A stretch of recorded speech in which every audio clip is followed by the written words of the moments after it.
निम्नलिखित में से कौन भक्ति आंदोलन का प्रस्तावक नहीं था? तो नागार्जुन जो है वो भक्ति आंदोलन का प्रस्तावक नहीं था।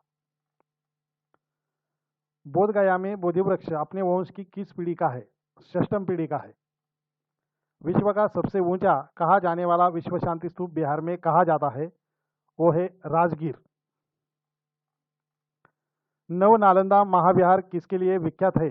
हुएन सांग का स्मारक नव नालंदा महावीर में है, इसके लिए ये विख्यात है।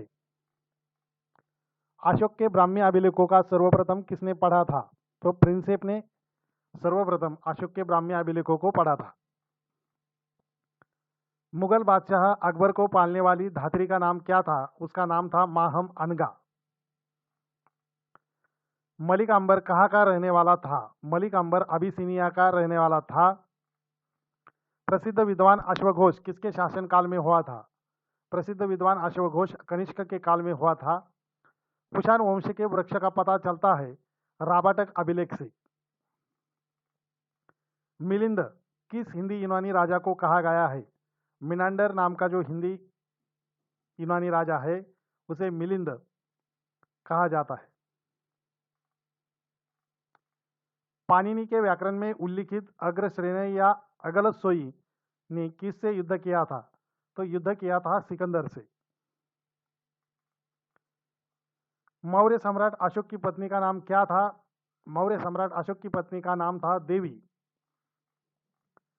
शेर शाह के बाद और अकबर से पहले दिल्ली पर राज करने वाले हिंदू राजा का नाम क्या था? वो राजा का नाम था हिमू।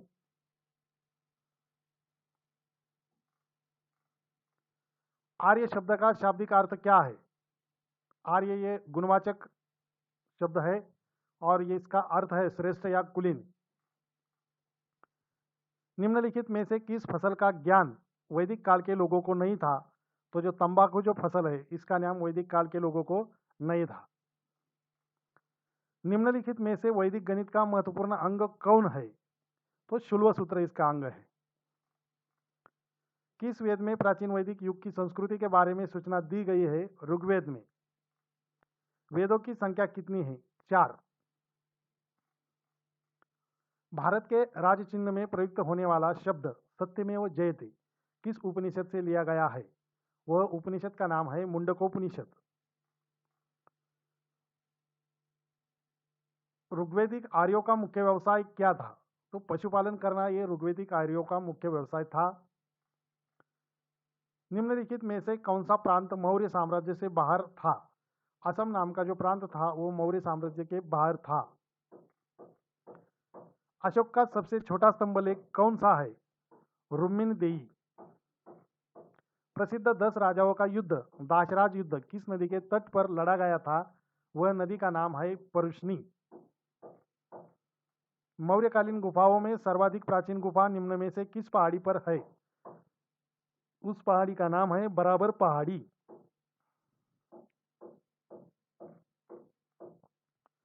निम्न में से किस ग्रंथ में शूद्रों के लिए आर्य शब्द का प्रयोग हुआ है? ये जो ग्रंथ का नाम है वो है अर्थशास्त्र। अशोक के अभिलेखों में सबसे लंबा स्तंभ लेख निम्न में से कौन सा था? 7वां। मौर्य काल में गुप्तचरों को क्या कहा जाता है? गुड पुरुष। भूमिदान का प्रथम उल्लेख कब मिला? सातवाहनों के समय में भूमिदान का प्रथम उल्लेख मिला था।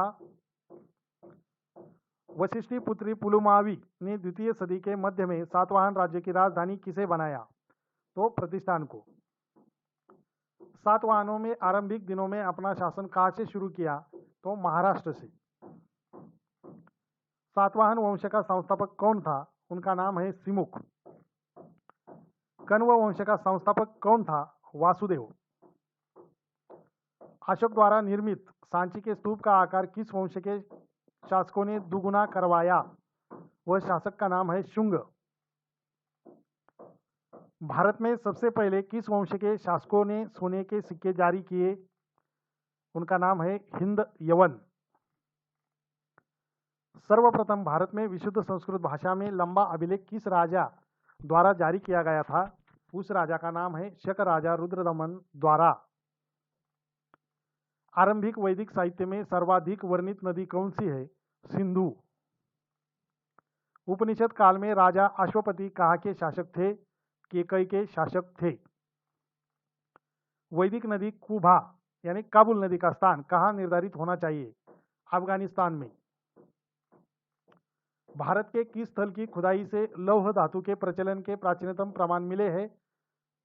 तो उस स्थल का नाम है अतरंजी खेड़ा। निम्नलिखित में से किसका संकलन ऋग्वेद पर आधारित है? तो उसका नाम है सामवेद। निम्नलिखित में से कर्म का सिद्धांत किससे संबंधित है? मीमांसा से संबंधित है।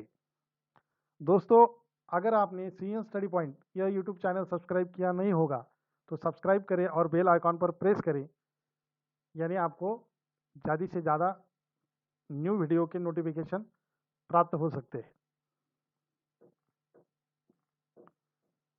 चरक संहिता नामक पुस्तक किस विषय से संबंधित है? चरक संहिता नामक ये किताब चिकित्सा से संबंधित है। यज्ञ संबंधी विधि विधानों का पता चलता है, तो यजुर्वेद से यज्ञ संबंधी विधि विधानों का पता चलता है। वैदिक युग में प्रचलित लोकप्रिय शासन प्रणाली क्या थी? उसका नाम है गणतंत्र शासन प्रणाली थी वैदिक युग में प्रचलित। निम्नलिखित में से कौन सी भारतीय दर्शन की आरंभिक विचारधारा है? सांख्य यह भारतीय दर्शन की आरंभिक विचारधारा है। निम्नलिखित में वह दस्तकारी कौन सी है जो आर्यों द्वारा व्यवहार में नहीं लाई गई थी? तो वो दस्तकारी का नाम है लोहार यानी लोहारगिरी। किस वेद में जादुई माया और वशीकरण का वर्णन है?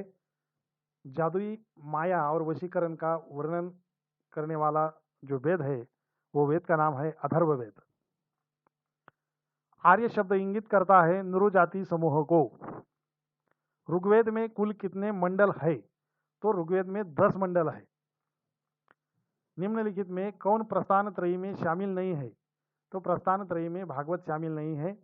दोस्तों, अगर ये जो वीडियो है आपको पसंद आया तो इस वीडियो को लाइक करें और आपके दोस्तों को यह वीडियो की लिंक शेयर करें और सीएन स्टडी पॉइंट यह यूट्यूब चैनल सब्सक्राइब करके बेल आइकॉन पर प्रेस करें, यानी आपको नई वीडियो की जो सूचना है, नोटिफिकेशन जो है वो आपको प्राप्त होगा। जल्दी से ही मिलेंगे जीके 50 इतिहास पार्ट 4 यानी भाग 4 पार्ट 4। धन्यवाद दोस्तों।